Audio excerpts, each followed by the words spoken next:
Welcome to the fourth episode of Red and Gray Replay, Voices of Laker Nation, Silver Lake Regional High School's podcast celebrating the rich athletic heritage of our Lakers community.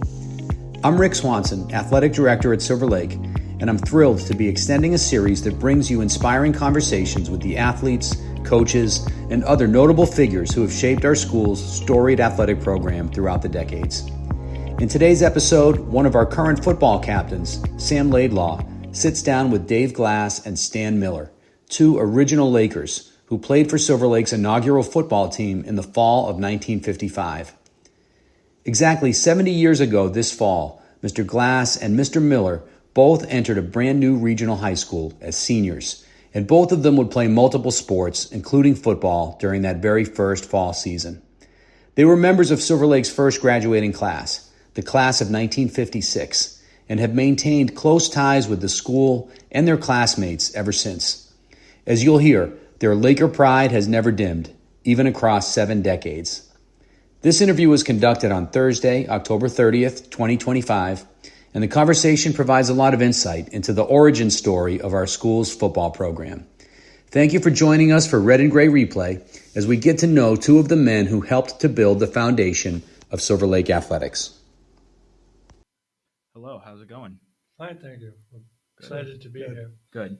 Yeah. All right, Mr. Dave Glass, my first question for you is, as a current player, it was great to see two of the original Lakers participate in the pregame ceremony, including the coin flip, before our big game with Duxbury 2 weeks ago.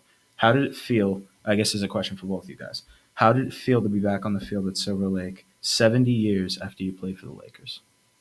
It was almost a dream come true because we are diehard Laker fans. I'm speaking primarily for myself, but I know Stan is too. And it was it's always a thrill to come back to the school. We've always been welcome. And Friday night was very special to us. That's fantastic. Yeah, you made us feel like celebrities. Really, That's amazing. I mean, even people in the crowd that were there were really nice, and then out on the field, taking part in the national anthem, it was really nice. So I enjoyed it very much. Very good. And Stan got to do the coin toss. Yeah. So that with the officials and the players. Well, Yeah. you were there. Yeah, You were there. we were. not? Yeah, That was amazing. special. Yes. I was so worried about catching it because I guess if it goes in the grass, Yeah, it they will won't- they will stay like flipped. It won't stay on like one side. It'll like kind of bridge up. Yeah. Yeah. That's awesome. You both got very warm welcomes from Silver Lake fans that night, and I know those of us who are current players were very happy to see two members of the first team out on the field again. How did it feel back in 1955 to be a part of a brand new high school and play for its very first football team? Well, it was exciting, and we were awestruck at the school itself. Yeah. Coming from small schools with small gyms, not being able to even go beyond the basket if you were a basketball player because there were fish nets there. Oh, There wow. was all kinds of stuff in the way. So it was a thrill to see That's amazing. how awesome the school was, how big the gym was. Yeah. Felt like I was playing at Boston Garden. it was. We all came from much smaller school, and now we were becoming a big one that had a football program because the towns we came from had no football, had no youth football, had very little parent oversight or fans, even in the sports that we played, which I just played baseball and football. I didn't play basketball. David played all three. But today, the parents play a much bigger role, I think. Yeah. Yeah, for sure. I don't know if that's all good, but some of it's Yeah. definitely good. And So- the role my parents played in basketball was my mother sat next to the bench and gave the officials a hard time. And my father sat way up in the back, so he He'd be didn't want away. to be a Yeah, part of that. that's awesome. I've learned that Silver Lake's first football games in the fall of 1955 were not played on campus. Can you tell us about where you played and where you practiced during that first season? Yeah, we went to the Reed Community Building in Kingston Yep. and had our practices there. And we also went over to Miramar and played one of our first football games Wow. against Marshfield Oh, yeah. over there. It was pretty neat. Yeah. It's funny, I don't even remember that now, Miramar. I remember playing Plymouth, but, Yeah. and where we played, but, Yeah. In the field in Plymouth. Yeah. And none of us had ever played football. We were soccer players. Oh, yeah. So we had no clue as to what we were doing. We were just there and played our positions. And didn't dare really leave our position. Yeah. That's all we knew. Yeah. well, I remember, you may have read it, I wrote a note to Rick that we had to dress in the cellar of the library there, right? That was a library? Wow. And it wasn't heated. Oh, You know, man. it gets pretty cool this time of year. And so the uniforms would never dry out. They were always wet. Oh, and man. the equipment was wet and it smelled not so bad in the cold weather, but Yeah. so didn't even have lockers down there, as I recall. We would just hang them on a hook or on a nail. Wow. Justin Cobb was our head coach. Justin Cobb. And Ernest McFadgen was the assistant coach. He was also the basketball coach. Cool. Yeah. Very nice. Yeah. What were the most significant challenges the team faced during that season? Football team. The football team, yes.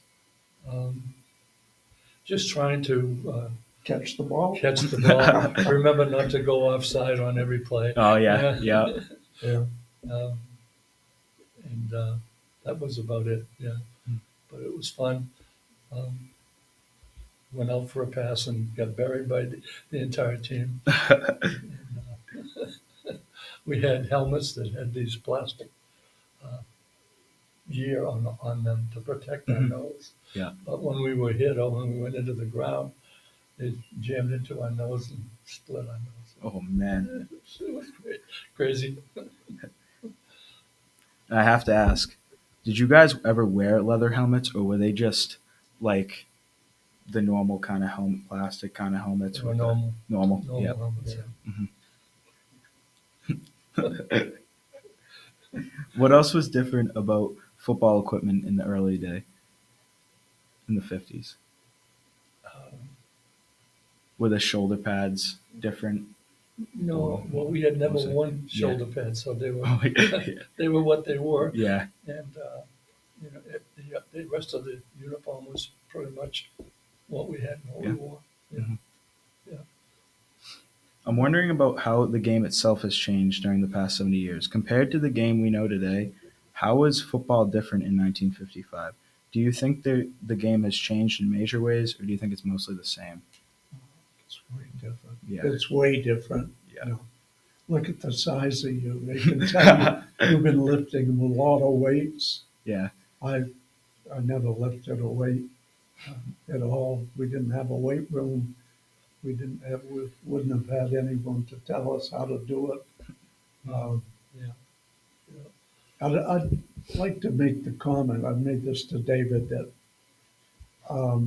since we were a new football team, the head coach wanted to develop young players as for the offense, and particularly the skilled players.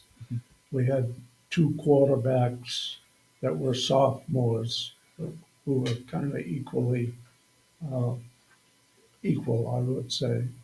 Then we had Herbie Jackson, I mentioned, the freshman Mhm. fullback. And David was an end. And we're talking about the other end, I think, was a junior.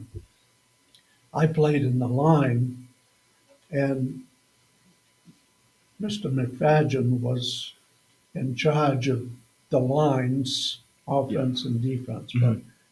But so we'd go down the other end of the field and then run into one another Oh, yeah. down there teaching. And that was the part of the game that I enjoyed the most about the football team, is because that's where I got a chance to run the ball Oh, yeah. into the line. I was the cannon fodder for the training of the defensive lines. My next question for you guys is, what do you remember most about those first football games, Silver Lake football games? Well, we knew that we were up against a challenge, and we were usually outweighed, and the other team was certainly better than we were, Mhm. but we were there simply to utilize what we had learned in practices. Yep. You know, quarterbacks were both talented. Mike Andrews and John Riley were both good quarterbacks, and we just did the best we could. Mhm. And we usually got taken apart pretty badly by the opposition. It's all good. You persevered, though. Yeah, we did. Who were your opponents? Our opponents were Plymouth. Plymouth. It was Plymouth High School back then. Were they just all, like, Plymouth North and South were all one? Yes, Yeah. one school. Mhm. And Hanover High School and Marshfield High School. Those are the three that we played actual games where people came to see us. Who do you think was your toughest opponent amongst those three that you named? Probably Marshfield. Marshfield. Yeah. Mhm. Yeah. And well organized. Could I answer the first question? I think Plymouth, in my memory anyway, that's the first game I remember. That was and the reason I remembered is we sacked their quarterback. And I guess I was kind of late getting to the big pile because their coach just screamed at me for piling on. Were they well-established programs, the teams that you Oh, faced? yes, they were. Plymouth. In fact, Carver I'm from Carver, Mhm. and the senior class, I went to Plymouth 9 through 11. And then for the senior year, Silver Lake opened, and Carver joined Silver Lake. But the senior class had an option. They could stay in Plymouth or they could come to Silver Lake. Mhm. The quarterback at Plymouth was from Carver, Jerry Santos, fantastic athlete, very, very fast. And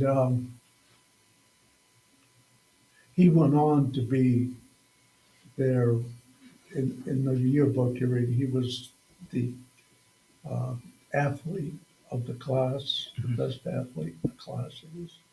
So it's too bad he didn't come. But I'm not sure the coach would have played him anyway because he was looking at the future. Yep. Which you can understand. We were so raw. Yeah. My next question for you is, why did you choose Silver Lake to come? I was made what what they did management somewhere in the school management.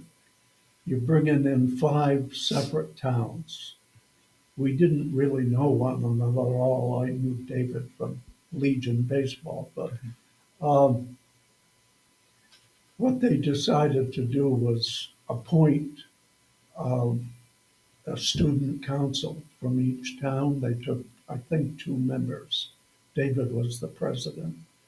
And we met all through our junior year. And so coming in, the student council, at least the seniors in the student council, all knew one another. And during that year, we had 3 or 4 like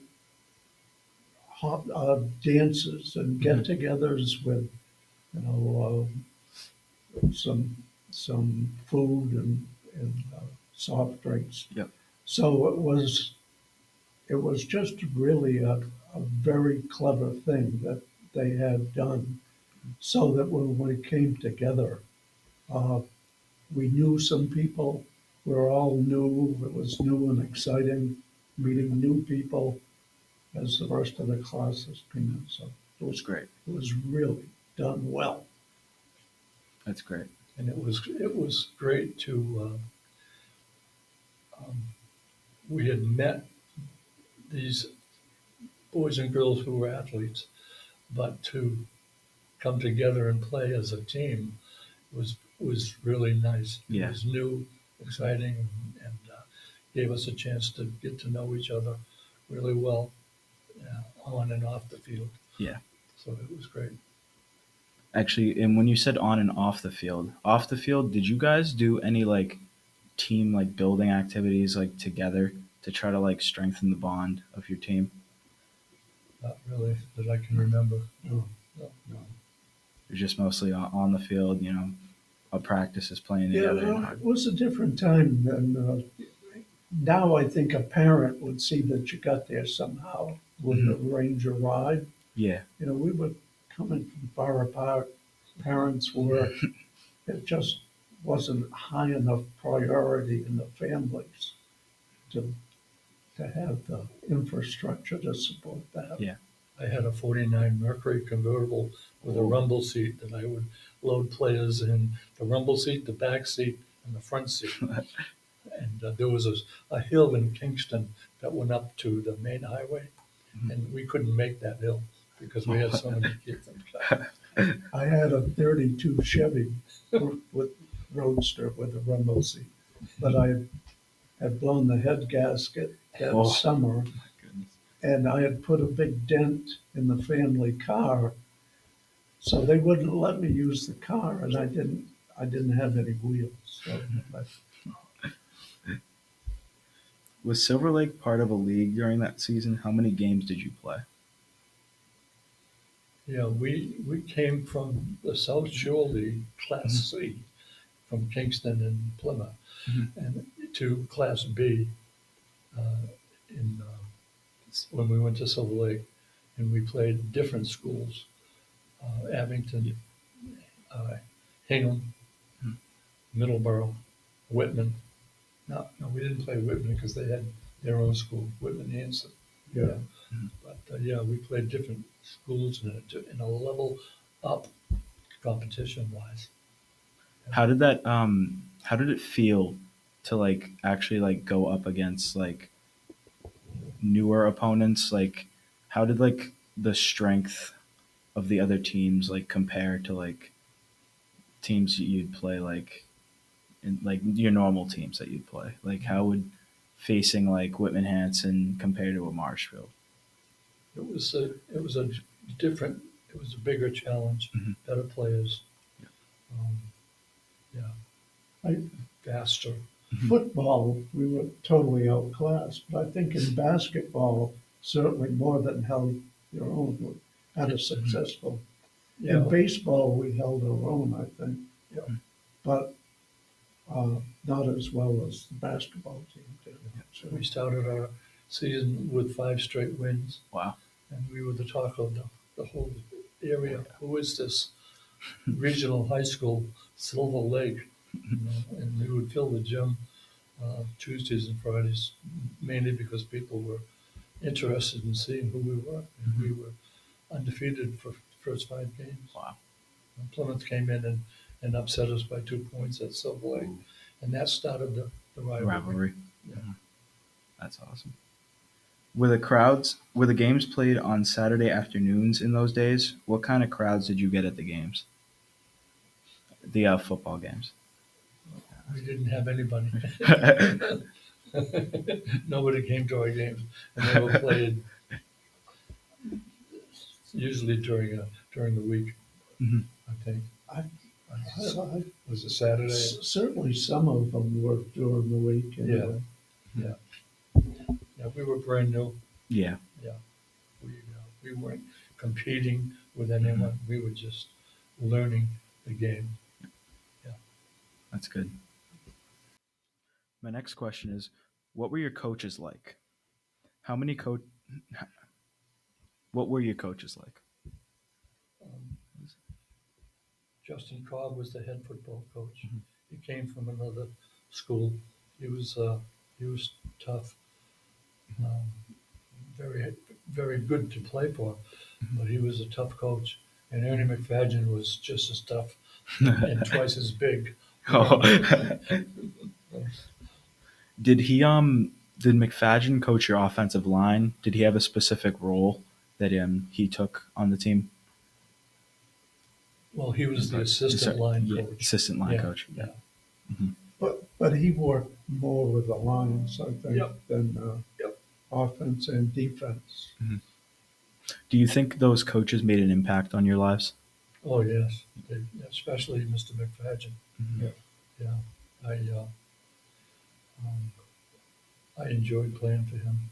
He was very tough, and he was a basketball player as well. He played for the Plymouth Athletic Association. Oh yeah, yep. Yeah, and he was all elbows. And he was tough. Oh, boy. Did any members of that first team go on to play football at the college level or semi-pro? Um,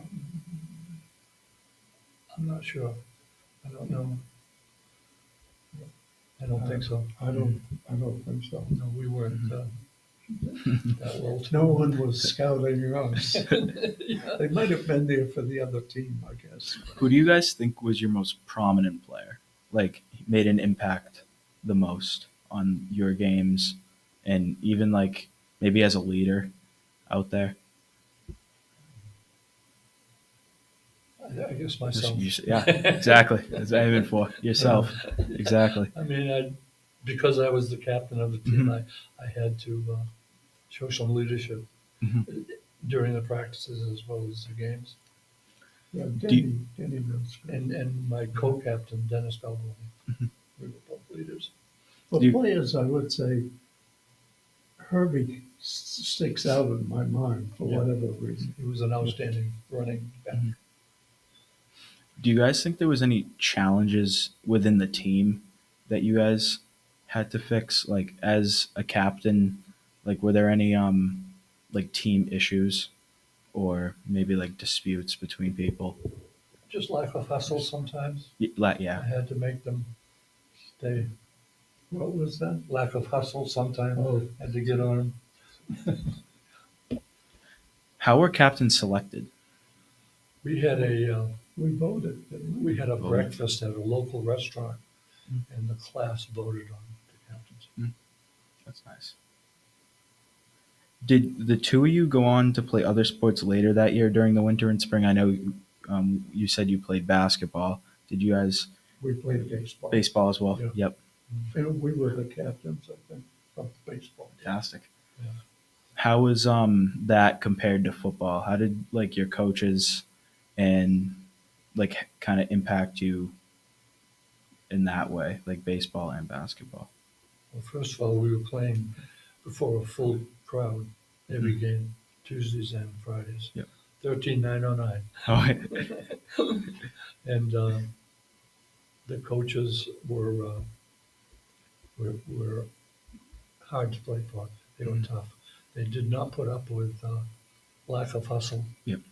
Or even stupid mistakes like going out of bounds with Yep. a backcourt or traveling. Did our baseball coach have a baseball background? No, no. He was kind of like a teacher, Yes, just he helping was. out. Yeah, just a Where I think the football and the basketball coaches played the game. They were good coaches.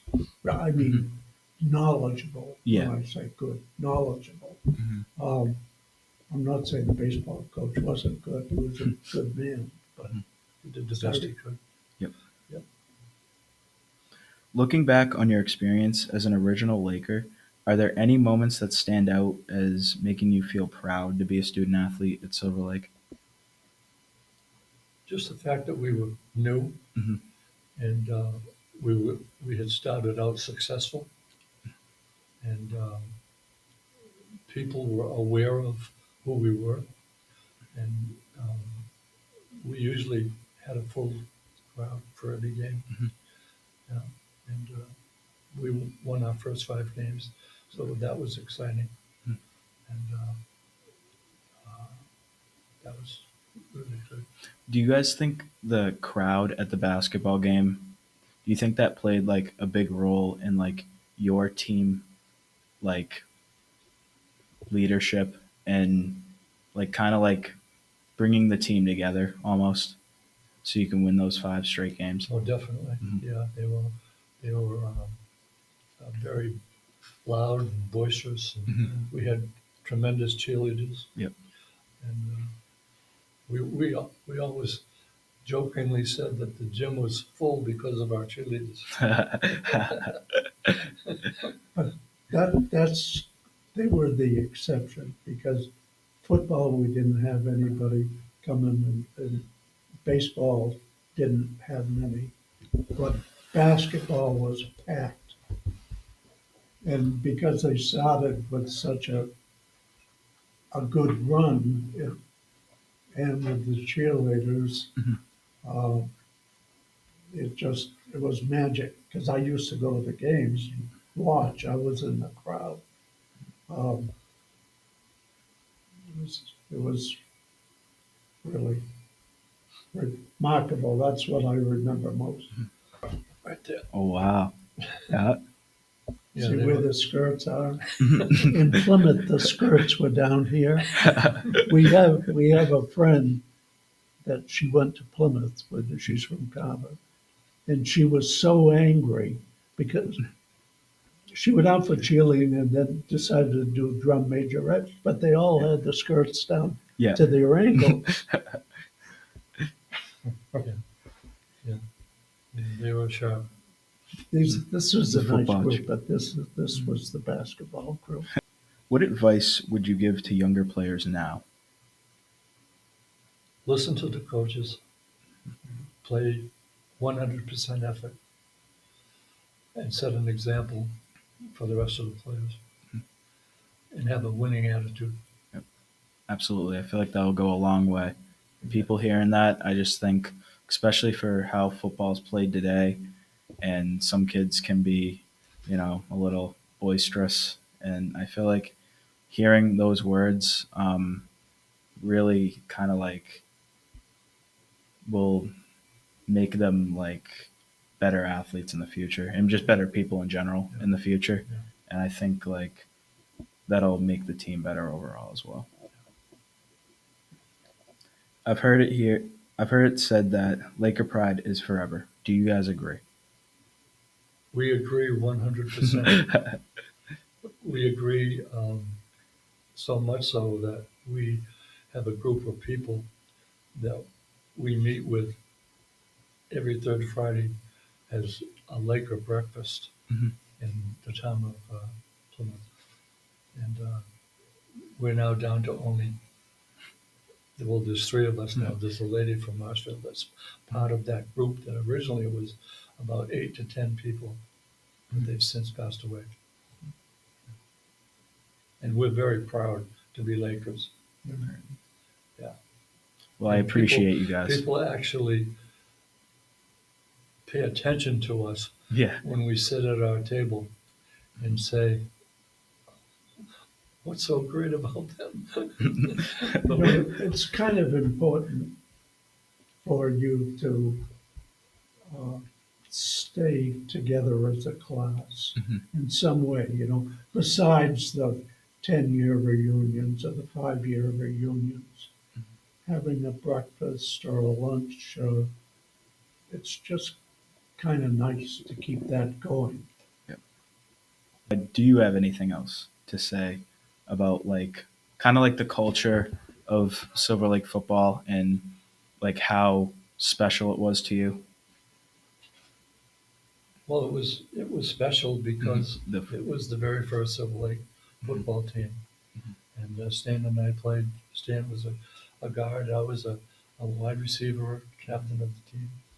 And I think I think it's important to for us to be able to reflect back to our high school days, Silver Lake first graduating class, and I think it's important that we pass on that uh,